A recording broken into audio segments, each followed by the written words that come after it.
Nagsimula ang kwento kay Junso na nakatayo sa rooftop ng paaralan na napapalibutan ng mga bully na pinapahirapan siya. Sinubukan itong ipagtanggol ang kanyang sarili ngunit nawala ito sa balanse at nahulog sa bubong. Dumating ang kanyang ama na si Mr. Byung sa ospital upang makita siya habang pumasok ito sa silid ng hindi napapansin ng mga doktor. At nang makita ni Junso ang kanyang ama, humiling ito ng tawad at sinabing gusto nitong patayin ang mga bully at iginiit na hindi ito matatapos kung hindi niya ito gagawin. Sinubukan siyang pakalmayan ni Mr. Byung at tiniyak sa kanya na magiging maayos ang lahat. Ngunit labis ang galit ni Junso habang namula ang kanyang mga mata at bigla nitong inatake ang kanyang ama. At dahil natakot, kinuha ni Mr. Byung ang libro at paulit-ulit na inatake ang kanyang anak sa ulo hanggang sa mawalan nito ng buhay. Ilang sandali nakita si Mr. Byung sa garahe ng ospital at sinusubukan na itago ang katawan ng kanyang anak sa loob ng isang bag. Nang biglang gumalaw ang kamay nito at nang hinawakan ito ni Byung, napagtanto nito na ang kanyang anak ay naging isang zombie at dahil natakot tumakbo ito at bumalik sa paaralan kung saan nagtatrabaho ito bilang guro sa biology. At sa loob ng lab ang estudyanteng si Hyun ay natutulog habang iniwan siya ng kanyang mga kaibigan. At nang magising ito, narinig nito ang kakaibang ingay at sinundan nito at nakita ang isang daga. Pinaglaruan niya ito ng ilang sandali hanggang sa kinagat siya nito at sa mga sandaling yun dumating si Mr. Byung at sinabi ng dalaga na kinagat siya ng daga at sinubukan na umalis ngunit pinigilan siya nito at ikinulong siya sa loob ng lab. At sa gabing yun nagtipon ng mga estudyante sa isang restaurant at pinag-uusapan si Mr. Byung at sinabi nila na nabaliw ito matapos na mawala ang kanyang anak at amoy nabubulok na bangkay ito. At sa sumunod na araw nakilala natin ang matalinong babae na si Ann na kumakain kasama ang kanyang ama na isang medik at bumbero. Hindi ito naniniwala na magtatagumpay ito sa paaralan at sinabi na huwag nitong isipin masyado ang pag-aaral. Pagkatapos ay tumunog ang doorbell at ito ay si Cheong na kanilang kapitbahay na isa sa pinakamalapit na kaibigan ni Ann. Halata na may gusto ito sa kanya ngunit tinatago niya ito sa pamamagitan ng panunukso sa kanya. Sabay silang pumasok sa paaralan at samantala si Jun na bully ng paaralan at mga barkada nito ay nakatambay sa isang construction site sa tabi ng paaralan kasama ang dalawa pang estudyante na si Yun at Chol. Sinigawan sila ni Jun dahil sa pagtanggi na nakita nilang binubully si Junso na anak ni Mr. Byung. At upang ipahiya si Hyun, pinilit nila ito na tanggalin ang kanyang damit at inutusan si Chol na kunan ng video. Nang biglang dumating ang estudyante na si So para ipagtanggol sila habang tinuya siya ni Jun at sinabing bahagi siya ng kanilang grupo bago ito umalis at ngayon ay nagpapakabayani.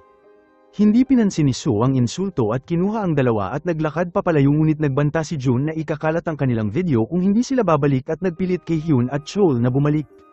Sinabi ni Hyun kay So na kung hindi ito babalik kakalat ang video at sa unang yugto si Miss Park na isang guro ay nagtanong sa kanyang klase sa kinaroroonan ni Hyun at sinabing nawawala ito simula pa kahapon.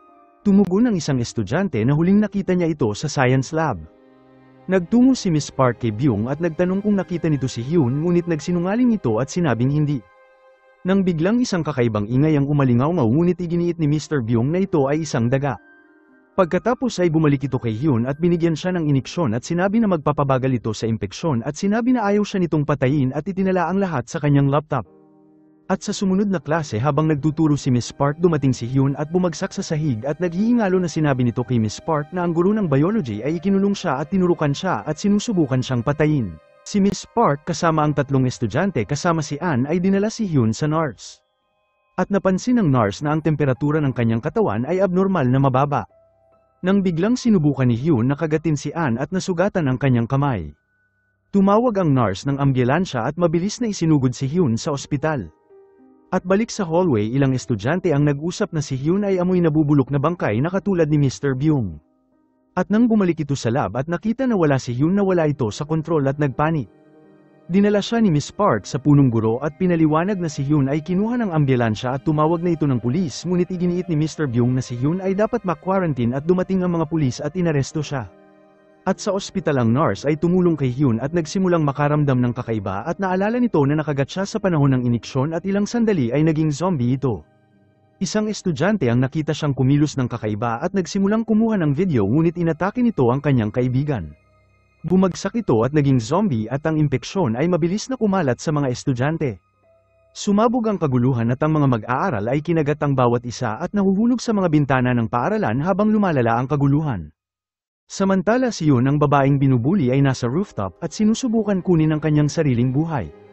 Nagmakaawa si Chol sa kanya na huminto ngunit bigla nilang napansin na ang mga estudyante sa ibaba ay nag-aaway at tumatalon sa mga bintana. At sa ibang lugar sa cafeteria ng paaralan sinabi ni Ann kay Chang na gusto nito si So na ikinabigla niya dahil lihim itong may pagmamahal sa kanya. At sa ilang sandali ang mga zombie na estudyante ay sumugod sa cafeteria at hinahabol ang bawat isa. At sa kaparehong oras gumawa ang punong guro ng pulong sa mga guro at nagagalit dahil ang isa sa mga estudyante ay tumawag ng pulis at iniulat ang zombie sa paaralan. Pinagalitan nito ang mga tauhan dahil sa hindi pagkuha ng kanilang mga telepono at nang tumawag ang pulis itinanggi nito ang lahat at sinabing kalokohan ng mga zombie. Nagalit si Miss Park sa kanyang pagiging walang responsibilidad at sinabi na kailangan nila ang suporta ng mga pulis at walang sino man ang makakakontrol sa mga estudyante. Lumabas ito at nasaksihan ng isang estudyante na kinagat ang isang guro sa pasilyo. At dahil nalilito at natatakot tumakbo ito ng mabilis at balik sa cafeteria si Cheong ay desperadong lumaban upang protektahan si Ann mula sa mga zombie. At si Jun na bully ay itinulak ang iba upang iligtas ang kanyang sarili at isinakripisyo ang sinuman na sinusubukang tumulong. Si Cheong ay nakita ang isang bintana at magkasama tumakas silang dalawa sa cafeteria at nakita na bawat sulok ng paaralan ay may mga zombie. Nagmadali sila sa loob ngunit ang mga zombie ay nasa paligid at isa sa mga ito ay sinubukan na umatake kay Cheong ngunit nagawa siyang iligtas ni Ann. At magkasama nagawa nilang marating ang kanilang silid-aralan kung saan nagtatago ang isang maliit na grupo ng mga estudyante. Nang biglang pumasok ang dalawang estudyante mula sa bintana at nalilito sa kaguluhan na nangyayari. Samantala si Mr. Byung ay iniimbestigahan sa istasyon ng mga pulis at siya lamang ang nag-iisang nakakaintindi sa kung ano ang nangyayari. Inakusahan siya ng detective na si Jay ng pagpatay nito sa kanyang anak at inamin ni Byung na iniulat niya itong nawawala upang pagtakpan kung ano talaga ang nangyari. At sa ospital ang epekto ng iniksyon ay nawala at si Hyun na isa ng zombie ay inatake ang mga doktor at nurse kung saan kumalat ang impeksyon. At balik sa paaralan ng mga estudyante ay desperadong naghahanap ng telepono upang tawagan ang mga pulis at nakakita sila ng isa sa bag ng estudyante. Tinawagan ni Cheong ang mga pulis at iniulat na may mga zombie sa paaralan ngunit hindi naniwala sa kanya ang opisyal ngunit sunod-sunod na tawag ang nanggaling mula sa paaralan. At hindi nagtagal isang guro na si Mr. Kang ay pumasok sa kanilang silid at tinipon ang mga estudyante na isarado ang pinto ng mahigpit ngunit napansin ni Ann ang kagat sa kanyang kamay. Itinanggi niya ito at sinabing walang kumagit sa kanya habang nataranta ang mga estudyante at inutusan siya na umalis ng silid. Nang biglang nagsimula itong magpakita ng sintomas ng impeksyon at umatake sa isang estudyante at nakagat ito na mabilis naging zombie. Sumiklab ang kaguluhan habang lahat ay nagmamadaling tumakas at nagawa nilang mabuksan ang pinto at tumakas sa kabilang hallway ngunit maraming zombie ang nakasalubong nila. Tumakbo sila sa science lab para sa kaligtasan at sa pagmamadali na bitawan ni Ann ang telepono at mabilis nilang sinarado ang mga bintana at pinto. Nagbanta si Ann sa isang babae na sinahas sa pagtatago ng telepono ngunit itinanggi niya ito at napagtanto na nawawala si So. At nang magtanong ito kay Chiang sinabi nito na nasa likod nila si So ngunit hindi nito alam kung saan ito nagpunta. Nang biglang isa sa malapit na kaibigan ni Ann ay nagsimulang maging zombie habang sumigaw si Na na ilabas nila ito ngunit tumanggi si Ann na iwan ang kanyang kaibigan. Inatake ng babae si Chiang at napilitan itong itulak ang babae sa bintana habang sinubukan ni Ann na hawakan ang kanyang kamay na umiiyak dahil naaalala ang kanilang pinagsamahan. Ngunit tinanggal ni Chiang ang kanyang kamay at nagpilit sa zombie na bumitaw. At sa ibang lugar si Jun ay nagtatago sa cafeteria ng paaralan at ang dalawang estudyante na binuli niya kanina ay ngayon ay nasa rooftop habang ang isa pang grupo ay nagtatago sa banyo at si Su ay nagtatago ng mag-isa sa silid ng sining. Nagpasya si Chiang na lumipat sila ng silid dahil ang pananatili nila sa lab ang papatay sa kanila. Hinimungkahi nito na tumakas sa bintana gamit ang isang fire hose habang itinali nila ito ng mahigpit at nagsimulang bumaba ng isa-isa. At nang marating nila ang ibaba nakita nila si Miss Park doon at ang lahat ay nakababa ng ligtas maliban kay Ann at Chiang. Sinabi ni Chiang sa kanya na kailangan itong mabuhay para sa kapakanan ng mga taong mahal niya. Tumugon ito na nawala niya ang kanyang kaibigan at pati na rin si Su at tila wala itong ganang mabuhay. Pinaalala ni Chiang sa kanya ang kanyang ama at sinabing dapat itong magpatuloy para sa kanya. Pumayag si Ann at bumaba at habang naghahanda si Chiang na sumunod bumukas ang pinto at nakapasok ang mga zombie. Napilitan itong tumalon sa bintana habang hinahabol siya at sa kaparehong oras sinubukan ni Su na tumakas sa silid at umakyat sa bintana at mula doon nakita nito si Chiang na nahihirapan sa ilalim at nagmadali na tulungan siya. Sumigaw si Naha at nagmamakaawa na isara nila ang bintana at natatakot na baka pumasok ang mga zombie. Nakita ng iba na siya ay makasarili at tumanggi na makinig at isang estudyante na si Jong ay sinabi na hindi nito isasara ang pinto hanggat hindi ligtas si Chiang at inakusahan si Naha na iniisip lamang nito ang kanyang sarili. Nang biglang isang zombie ang umakyat sa bintana at sinusubukang makapasok at nilabanan ito ni So ngunit hindi niya ito magawa ng mag-isa kaya tinulungan siya ni Jong at nagawa nila itong matulak. Napansin ni Naha ang dugo na nagmumula sa ilong ni Jong na isang tanda ng impeksyon at nagbabala ito sa lahat ngunit inakusahan siya ng mga ito na nagsisinungaling dahil sa selos dahil hindi sila magkasundo. Iginiit nito na nakita niya ang isang kagat sa kanyang kamay ngunit nang suriin ito ni Miss Park mukha lamang itong gasgas. Ngunit nagbabala pa rin ito na kahit isang gasgas ay maaaring kumalat ang virus kaya hiniling nito kay Jong na manatiling mag-isa sa recording room sa loob ng 5 minuto para lamang makatiyak. Pumayag si Jong ngunit sinabing mananatili ito ng 1 oras upang patunayan na ayos lamang siya. Samantala sa istasyon ng pulis umamin si Mr. Byung at sinabi na nilikha nito ang rage virus upang protektahan ang kanyang anak na si Junso mula sa pambubuli. Ngunit ang kanyang eksperimento ay nagkamali at kinagat ni Junso ang kanyang ina at naging zombie din ito. Nagsimula silang bigyan ni Byung ng panlunas na pansamantalang nagpapakalma sa kanila. Nakinig ang detective sa takot hanggang sa isang opisyal ang nagmadali at iniulat na ang virus ay kumalat na sa buong lungsod. At balik sa cafeteria si Jun ay tumatakas pa rin sa mga zombie at sinasakripisyo ang sinuman na humarang sa kanya upang makaligtas. At sa silid ang mga estudyante ay naghintay kay Jong na lumabas sa recording room at sinabi ng isa sa kanya na kalahating oras na ang lumipas ngunit tumanggi ito na lumabas ng maaga. Si Naha ay inutusan na pumasok sa loob at humiling ng tawad kay Jong at nang pumasok ito sa halip na humiling ng tawad ininsulto niya ito at hinawakan ang kanyang sugatan na kamay at pinunasan ito ng tisyo na nabasa sa dugo ng zombie at sinusubukan na mahawan si Jong upang patunayan na tama siya. At dahil nagalit tinawag siya ni Jong na halimaw at tinawag siya ng dalaga na isang nakakaawang insekto na nabubuhay sa pera ng welfare at sinabing hindi dapat ito nag-aaral sa paaralan nila. Iniisip ng iba sa labas na ang dalawa ay nagkakasundo hanggang sa marinig nilang sumigaw si Jong sa loob at nang lumabas ito nanginginig ito sa galit at sinubukan na umatake sa kanya. Pinaghiwalay sila ng dalawa at pinagalitan si Naha sa pag-uugali nito at iginiit nito na maghintay sila at hindi magtatagal makikita nila na tama ang sinasabi niya. At ilang sandali si Jong ay nagsimulang magbago at sumigaw si Naha at sinabi sa lahat na lumabas sa silid ngunit sinabi ni Jong na hindi nito sasaktan ang kanyang mga kaibigan. Pagkatapos ay bumagsak ito sa sahig at ganap na naging zombie at umatake sa kanila. Nagawa nila itong itapon sa bintana ngunit ang mga sandaling ito ay nasaktan sila ng labis at umiyak maliban kay Naha na nagmamagaling.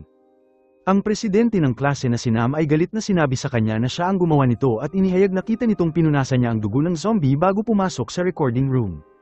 Sinabi ni Nam sa lahat na sina ang may kasalanan kung bakit naging zombie si Jong at ang tisyo na ginamit niya ay may dugo ng zombie. Hiniling nito na ibigay ni Na ang tisyo ngunit itinanggi ito ng dalaga na labis ikinagalit ni Nam at sinubukan itong kunin ng puwersahan. At sa mga sandaling yun nakialam si Miss Park at sinabi na ibig sabihin pinatay ni Na si Jong. Iginiit ni Nam na nakita ito ng kanyang mga mata at dahil sa galit inilabas ni Na ang tisyo sa kanyang bulsa at inihagis ito sa mukha ni Nam at umiyak na siya ay inosente. Sinabi nito na ang dugo sa tisyo ay pag-aari ni Jong mismo at naging zombie ito dahil nakagat siya. Umiyak ito ng labis at sinabing hindi ito nagkaroon ng tunay na kaibigan at hindi naman niya kailangan pagkatapos ay umalis sa silid. Si Miss Park ay tumayo sa pintuan na pinipigilan ng kanyang luha at sinabi sa mga estudyante na alagaan ang kanilang mga sarili at ayaw na nito na may mamamatay pa sa kanila. Ang kanyang salita ay lubos na kaantig sa bawat isa at ang silid ay napuno ng tahimik na hikbi. At nang maglaon sinubukan ni Ann na aliwin si Chiang na nagdadalamhati pa rin sa pagkawala ni Jong ngunit sinigawan siya nito at sinabing wala itong nalalaman sa nararamdaman ng iba. Patuloy sinubukan ng dalaga at sinabing naiintindihan nito ang kanyang sakit dahil nawalan din ito ng taong minamahal kung saan ang matalik niyang kaibigan.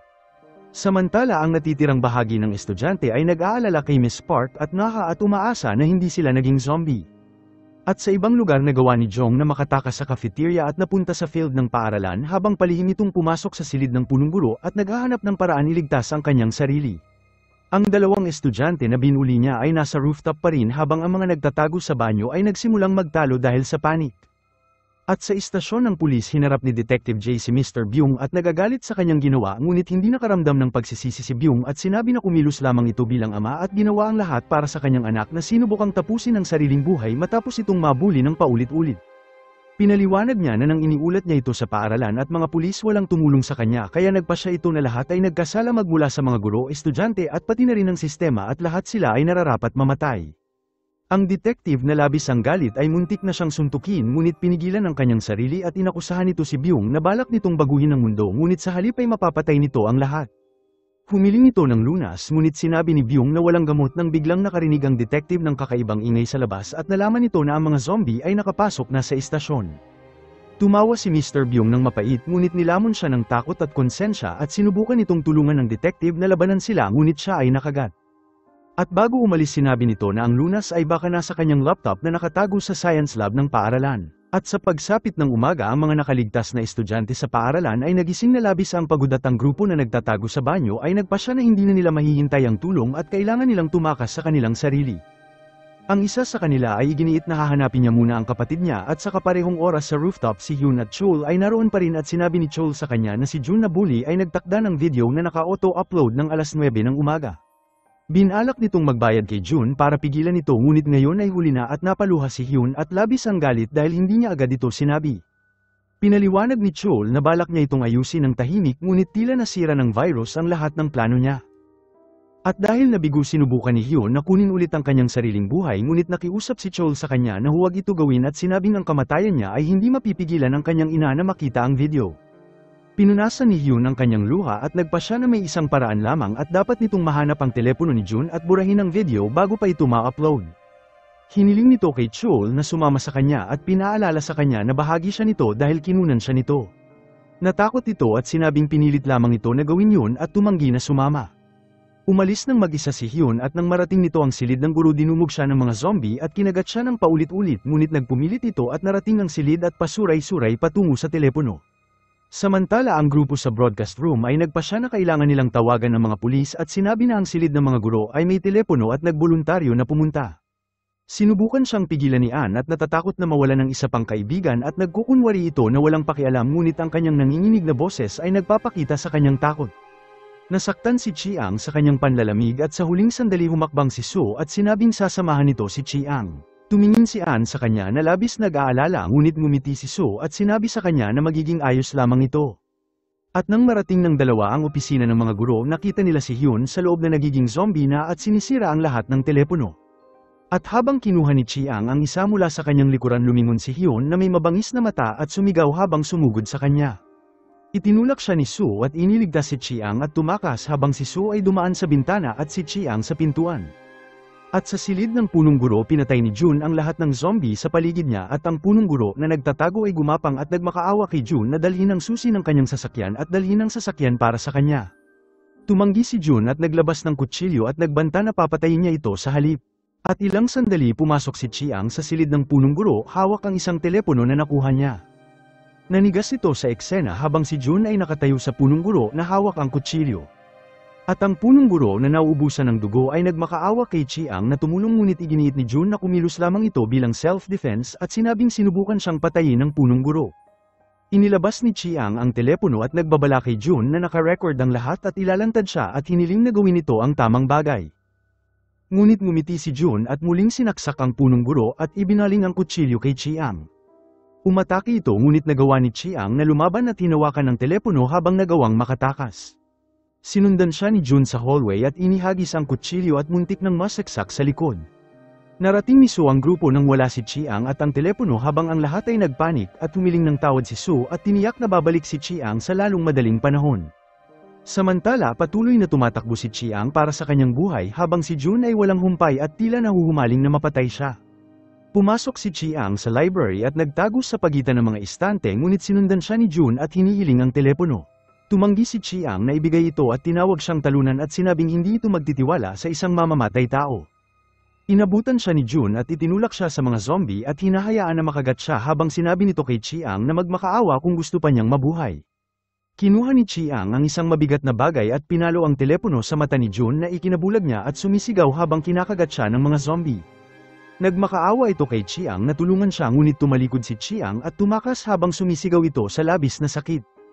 At bago namatay naglabas si Jun ng huling banta na papatayin siya nito. Nagtago si Chiang sa ventilation na labis ang pagod at nanginginig. Sinubukan itong tumawag sa emergency ngunit ang signal ay namatay at napagtanto na lahat ng kanyang paghihirap ay walang kabuluhan at halos masiraan ito ng bait sa kadiliman. At sa kaparehong oras ang mga estudyante na tumakas sa banyo ay narating ang silid ng mga nurse at sinubukan nilang buksan ang computer at umaasang makahanap ng paraan upang makahiling ng tulong. Nang biglang naputol ang internet at sinubukan nila ang landline ngunit wala rin itong signal. At dahil nabigo na pagtanto nila na pinutol ng gobyerno ang kanilang mga telepono at internet. Inimungkahi ng isang babae na magtungo sila sa archery hall at mayroon direktang linya ng emergency doon na makakatawag kahit walang network at maaari silang kumuha ng palaso para sa kanilang supply. Samantala si Anne ay umiiyak at kumbinsado na si Chiang ay naging zombie habang pinakalma siya ni So at nangako na nasa ligtas ito at inimungkahi ni Anne na magtungo sila sa lab upang hanapin si Chiang gamit ang maliit na eroplano na ginawa nila sa kanilang klase. Ang ilan sa estudyante ay natatakot at nagbabala sila na ang lab ay puno ng mga zombie ngunit igiinit ni Anne na ang silid na mga kagamitan ay ligtas. Itinuro ni Nam na kakailanganin nila ang eroplano para mahanap si Chiang at para makita rin kung ano ang nangyayari sa labas. Nagboluntaryo si Anne na pumunta at isang estudyante na si Junyang ang sinabing sasama siya dahil ang eroplano ay kailangan ng mga ekstrang bahagi at hindi kayang kunin ni Anne ang lahat ng mag-isa. Nais ni Su na sumama din ngunit sinabi ni Anne sa kanya na nagtungo na ito sa silid ng mga guro at hindi na dapat nito isugal ang kanyang sarili.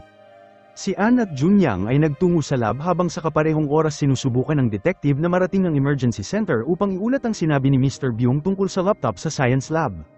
Samantala si Chiang ay nagpupumilit na gumapang palabas sa ventilation at pagkatapos ay nagawang makapunta sa silid ng sining. Si Anne at Junyang ay bumalik dala ang maliit na eroplano at dinala ito pabalik sa grupo. Pinalipad ito ni Junyang at naghanap sa bawat silid para kay Chiang at nakita na halos lahat ng estudyante ay naging zombie. Nang bigla nilang nakita si Chiang ngunit ang baterya ng drone ay halos ubos na. Nagpasya silang mag-scout sa labas at sa labas mas masahol pa ang eksena kaysa sa iniisip nila. Ang buong bayan ay nasa kaguluhan at ang mga zombie ay nagkalat na sa lugar. Ang isang estudyante na si Ji ay nakita ang kanyang ama at umiyak at habang papalapit ang drone napagtanto nila na isa na itong zombie. At sa mga sandaling yun nagising si Jun sa library at napansin na ang mga zombie ay hindi siya nilalapitan. Napagtanto nito na siya ay naging zombie ngunit nanatili pa rin sa kanya ang kamalayan ng isang tao. Naalala nito ang ginawa ni Chiang sa kanya at nangako na maghihiganti at natuwa na nakakapaglakad ito sa gitna ng mga zombie. Si Hyun ay naging conscious din na zombie at ang grupo na nagtatago sa banyo ay patungo na sa archery hall.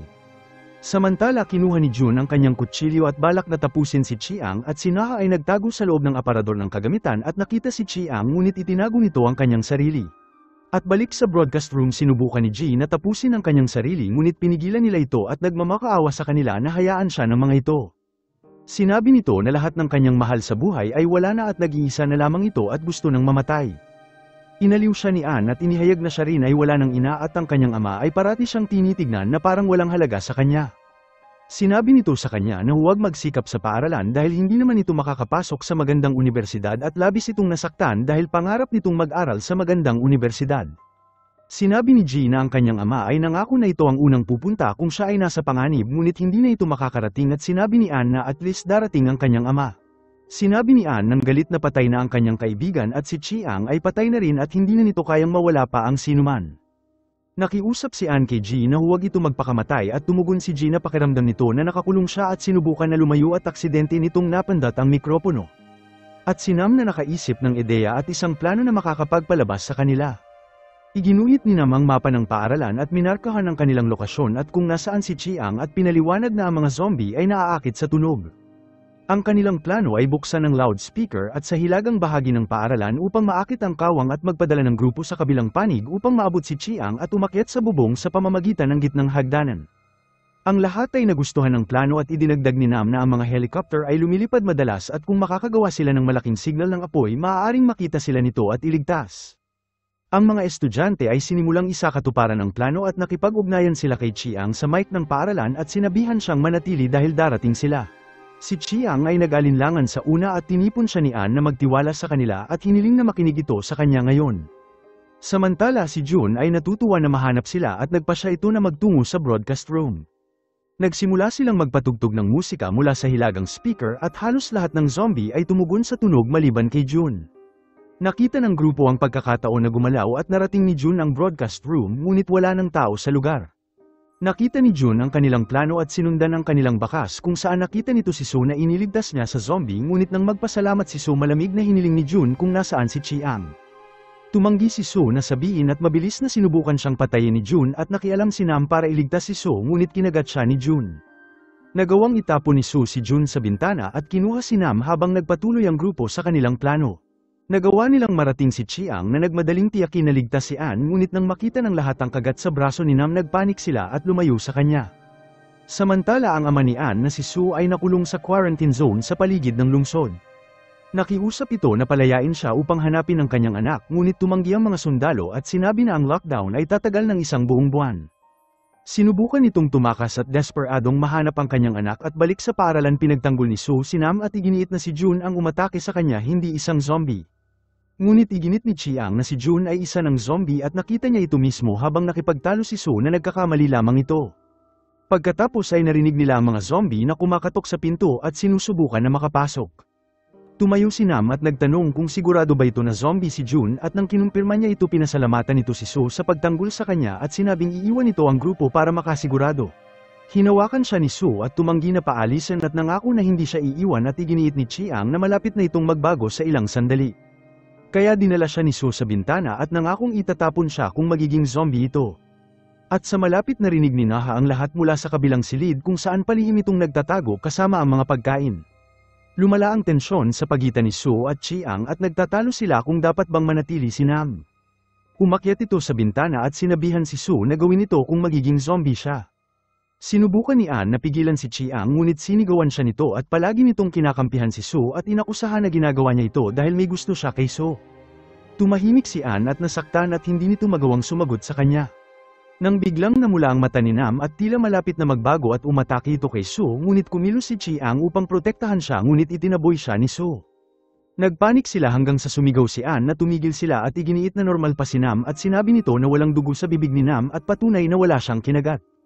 Kumalma si Chiang at lumapit si Anne kay Nam na mukhang natulala at nagtatanong kung bakit niya pinagtatanggol ang mga ito kung hindi sila gusto nito. Tumugon si Nam na hindi maganda ang pakiramdam niya at inamin na gusto nitong kagatin si Sue at sinabi nito na hindi siya maaaring manatili at dapat nang umalis. Tumanggi si Anne at nakipagtalo na si June ay baka immune kaya maaaring ganun din ang kaso ni Nam. Galit na tumutol si Ji at sinabing hindi na normal si Nam at sinubukan nitong kagatin si Sue at hindi sila maaaring makipagsapalaran para sa kanya. Patuloy na pinagtanggol siya ni Anne at sinabing ang mga zombie ay may mababang temperatura sa katawan, ngunit ang kay Nam ay normal. Kumuha si Sue ng piraso ng tela at itinali ang kanyang braso kay Nam at patunay na nagtitiwala siya dito. Hiniling nito kay Ji at sa iba pa na magpatuloy sa plano at magtungo sa bubong. At sa kaparehong oras ang mga mag-aaral sa banyo ay nagawang makarating sa archery hall habang bumalik ng bahagya ang kamalayan ni June at nagsimulang hanapin ulit si Chiang. At sa art room tahimik na nakaupo ang grupo at sila ay gutom na at dehydrated at nag-aalala sa kondisyon ni Nam na kalahating tao at kalahating zombie. Nagreklamo ang isa sa kanila na hindi pa sila umiinom ng tubig sa loob ng 2 araw at baka mamatay na sila sa susunod na araw. Si Naha na may maraming pagkain kasama niya ay tahimik na nakikinig, ngunit hindi inilantad ang kanyang sarili. At nang magpas siya ito na lumabas, narinig nitong pinag-uusapan siya at sinabing mas ayos si Nam kaysa sa kanya kahit pa nakalahating zombie na ito. Sinabi nila na si Naha ang dahilan kung bakit namatay sina Jong at Miss Park at hindi siya nabibilang sa mga tao. Ang kanilang salita ay sumira sa kanya at napagtanto ng mga estudyante na ang supply ng pagkain ay nawawala at pinagpalagay na sa silid ito ng kagamitan. Sinubukan nilang buksan ang pinto, ngunit nakalak ito mula sa loob at sinubukan din nila itong wasakin, ngunit ang ingay ay umakit sa mga zombie na nagpilit sa kanila na huminto. At nang maglao, nakita ni Ji ang isang video camera at nagsimulang mag-record ng mensahe sa kanyang magulang at sinasabi na mahal niya ang mga ito. At ang iba pa na natuwa sa ideya ay tinala ang bawat sariling mensahe nila. Samantala si Detective J ay nakatagpo ang isang sanggol at isang batang babae na nagtatago sa isang restaurant. Iniligtas niya ang mga ito pagkatapos ay nadaanan ng isang influencer na naka-livestream para kunan ang mga zombie.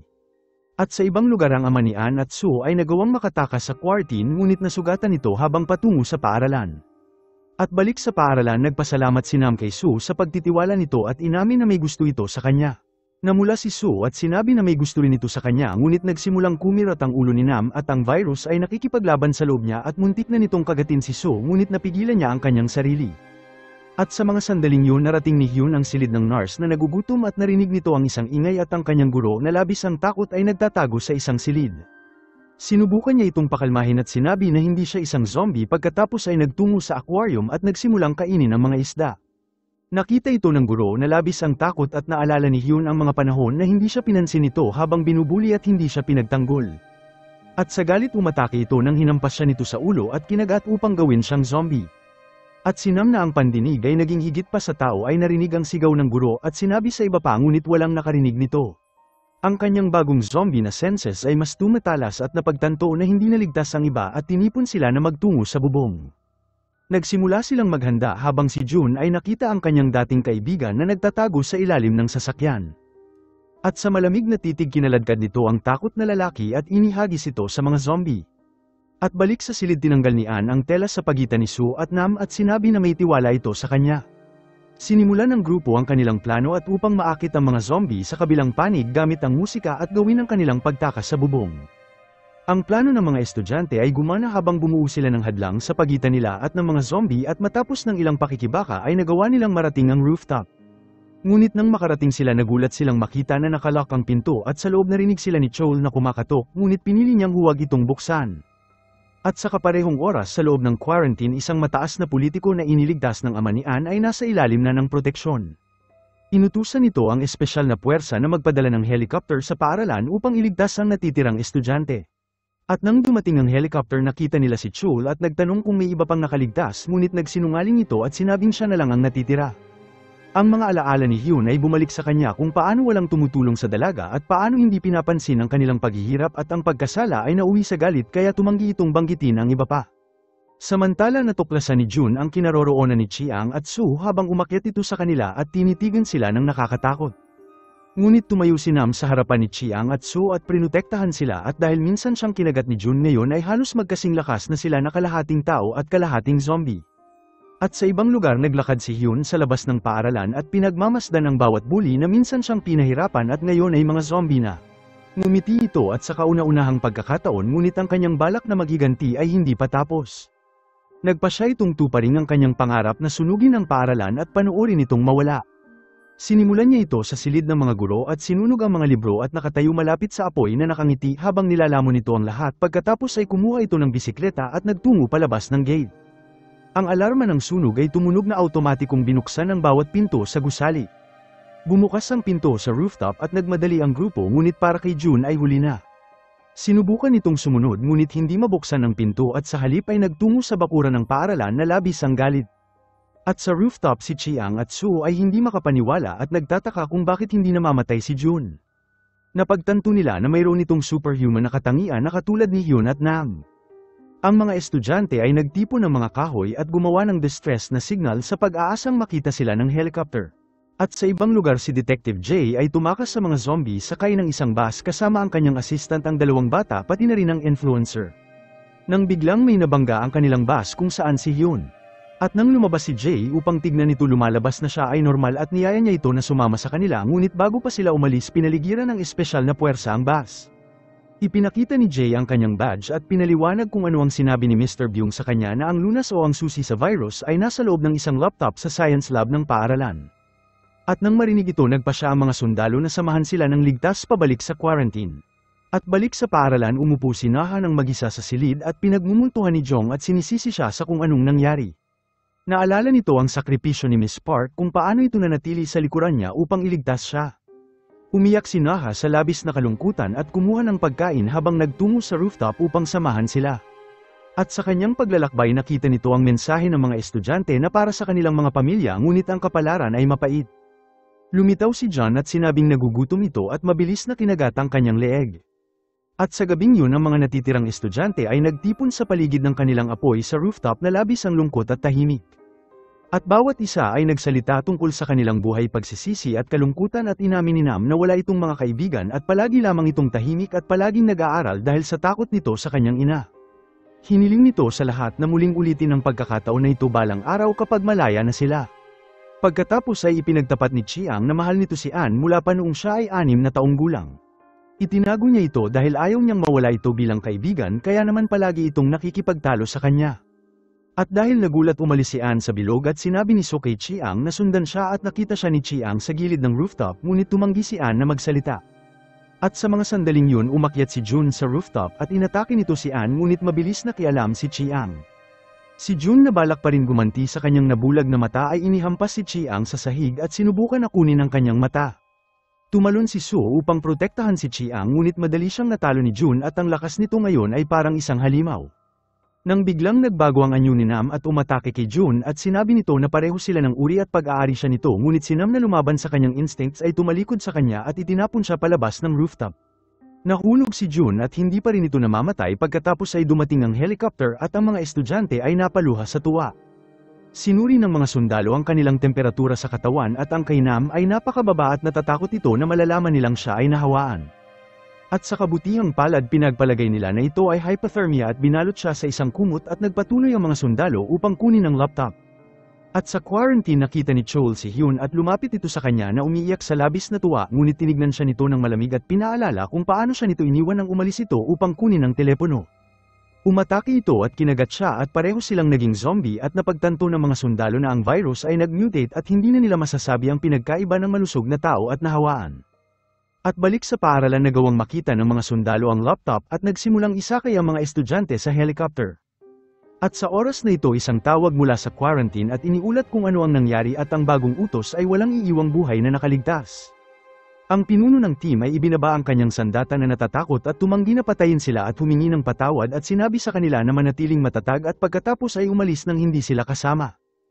Samantala ang ama ni Ann ay nasa kalsada pa rin patungo sa paaralan at narinig ang yabag at nang lumingon nito nakita nito ang isang lalaki na nagmamakaawa dahil ang kanyang asawa ay magsisilang ng sanggol.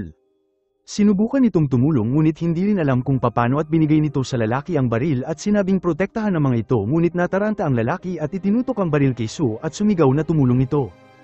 At sa huli ibinaba nito ang baril at si Sue ay nagpatuloy sa mahabang daan patungo sa paaralan ng kanyang anak. At sa kaparehong oras ang mga espesyal na puwersa ay bumalik sa kanilang base at nagsimulang suriin ang security camera ng paaralan. Napagtanto ng mga sundalo na si Hyun ay nagtataglay ng pambihirang lakas na sapat na upang matalo ang ilan sa sundalo. Ikinulong nila ito sa isang silid sa tabi ng ilan pang zombie upang magsagawa ng eksperimento at umaasang maunawaan kung paano nito napanatili ang kamalayan ng isang tao. Samantala ang mga estudyante ay nanatiling trap sa rooftop ng paaralan nang biglang kumulog sa kalangitan at nagsimulang bumagsak ang malakas na ulan. Nagsaya sila at uminom ng tubig ulan na desperado matapos ng 2 araw na walang tubig. At habang tumitindi ang bagyo nakakuha si Chiang ng ideya na gamitin ang tunog ng ulan at kulog para takpan ang kanilang paggalaw. Dadaan sila sa tennis court sa tabi ng paaralan at tatakas sa kagubatan sa kabila. Tinipon nila ang kanilang lakas ng loob at bumaba sa gusali at gumawa ng mga pansamantalang sandata. Ngunit sa kalagitnaan nanigas si Chiang at nakita nito ang kanyang ina na ngayon ay isa ng zombie. At sa luha na pagtanto nito na nagtungo ito sa paaralan upang hanapin siya matapos na marinig ang balita sa TV.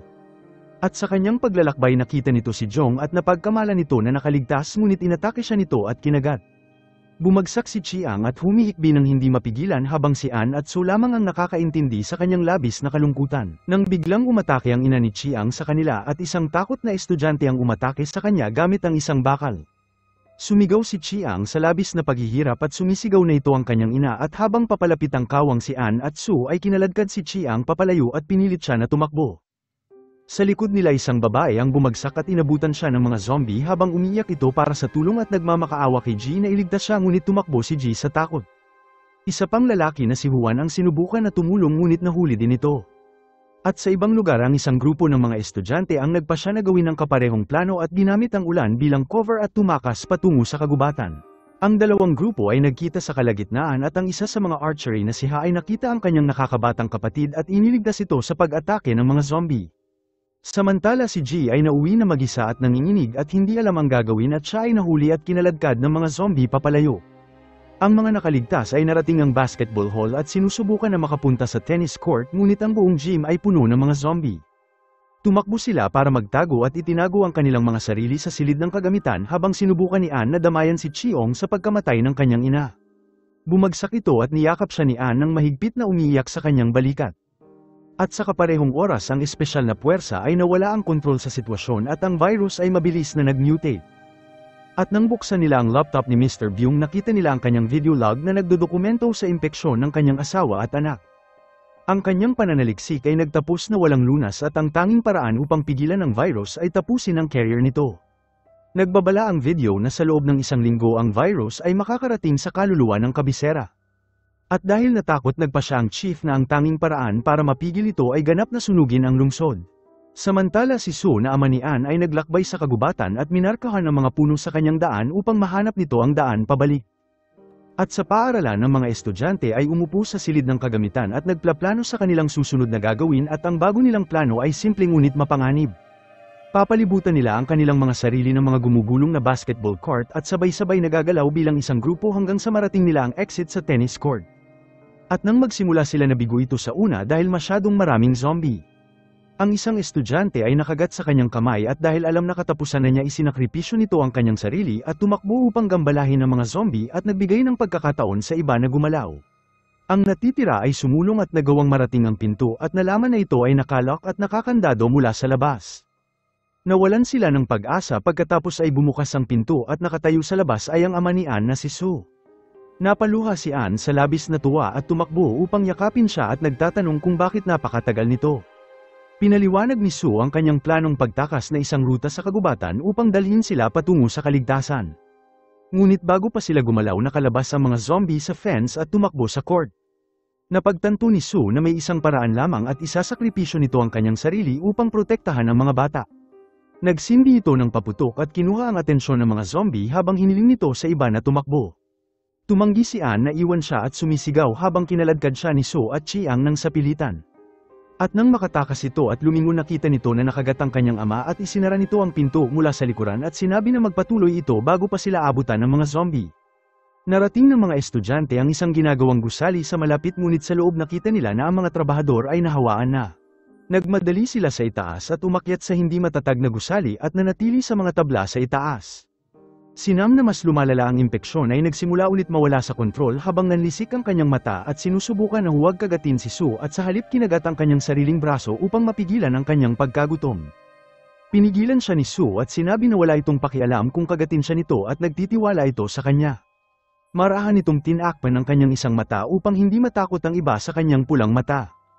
Nang biglang narinig ni Nam ang helicopter sa itaas at ang kanyang matalas na pandinig ay narinig ang broadcast ng sundalo at inuutusan ng lahat ng natitira na umalis na sa lungsod dahil bobombahin na ang lungsod at binalaan nito ang grupo na papasabugin ng militar ang buong lungsod. Ilang sandali ang lumipas muling lumitaw si June na buhay pa na labis ang galit. Inatake nito si Chiang at kinagat siya bago pa magawa ni Chiang na itapon siya sa pangatlong pagkakataon. At dahil nagpaalam ito kay Anne habang humihikbi at nagmamakaawa na huwag itong umalis at iginiit nito na dapat nilang ipagpatuloy ang plano at inakit ang mga zombie upang makatakas ang iba pa. Ang kanyang sakripisyo ay gumana habang hinabol siya ng mga zombie at nahulog sa hindi pa natatapos na elevator at nagawang makatakas ng iba pa. Ngunit muling bumalik si June at hinarap si Chiong at sa pagkakataon na ito nakuha ni June kung ano talaga ang gusto niya. Ibinaon nito ang kanyang daliri sa leeg ni Chiong at kinumpleto ang kanyang paghihiganti habang ang tunog ng paparating na helicopter ay nilunod ang huling sigaw ng binata. Tinanggal ni June ang mata ni Chiong katulad ng ginawa nito sa kanya at ilang sandali ang militar ay nagsimulang umpisahan ang kanilang pag-atake. Inakit nila ang mga zombie sa isang lugar at pagkatapos ay nagpaputok ng sunod-sunod na missile. Ang isa sa mga target ay ang paaralan ng mga estudyante at pati na rin ang buong gusali kung saan naglalaban si Chiang at June ay sumabog sa isang napakalakas na pagsabog. At habang sinusubukan ni June na gumapang papalayo hinawakan siya ni Chiang ng mahigpit upang siguraduhin na mamamatay sila ng magkasama. At sa kaparehong oras ang head ng espesyal na puwersa ay lumitaw sa TV at humihingi ng paumanhin sa publiko habang ang kanyang boses ay nanginginig at sinabi nito na siya ang nagutos sa pambobomba dahil walang lunas at ang pagsira sa lungsod ang tanging paraan upang pigilan ang virus. At habang nagsasalita ito naalala nito ang huling video na nakita sa laptop ni Mr. Byung at sinusubukan na sunugin ang kanyang asawa at anak na may virus ngunit hindi niya ito magawa. At dahil sa matinding konsensya bumalik ang komandante sa kanyang opisina at tinawagan ang kanyang asawa sa huling pagkakataon upang sabihin niya mahal niya ito at tahimik na nagpaalam at nabibigatan sa hindi mabilang na pagkamatay sa ilalim ng kanyang utos. Samantala nagpasya si Anne na kailangan nitong bumalik sa paaralan upang hanapin si Chiang. Pinigilan siya ni Nam at sinabing hindi na nito naamoy ang amoy ni Chiang at wala na ito. Naghinagpis si Anne at muli silang bumalik sa mga estudyante na nakaligtas at kalaunan ay narating ang lungsod. At sa pag-aakalang tapos na ang bangungot isang kawang ng mga zombie ang biglang sumugod sa kanila at sinubukan nilang tumakas ngunit mabilis na pagtanto na ang pagtakas ay imposible.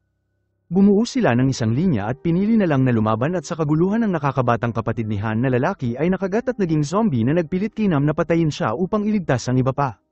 Ngunit si Nam ay nagsimulang mawala ng kontrol at ang kanyang hybrid na kondisyon ay mas lumala. At dahil napuno ng labis na pagkagutom at sakit umatras ito at sinaktan ang kanyang sarili upang hindi nito masaktan ang kanyang mga kasama. Napansin ni Sue na nawawala siya at sumama kay Anne upang hanapin siya. Natuklasan nila si Nam na hawak ang isang bangkay na kinakain nito at nakiusap si Ann sa kanya na bumalik at sinabing ayaw nila itong mawala.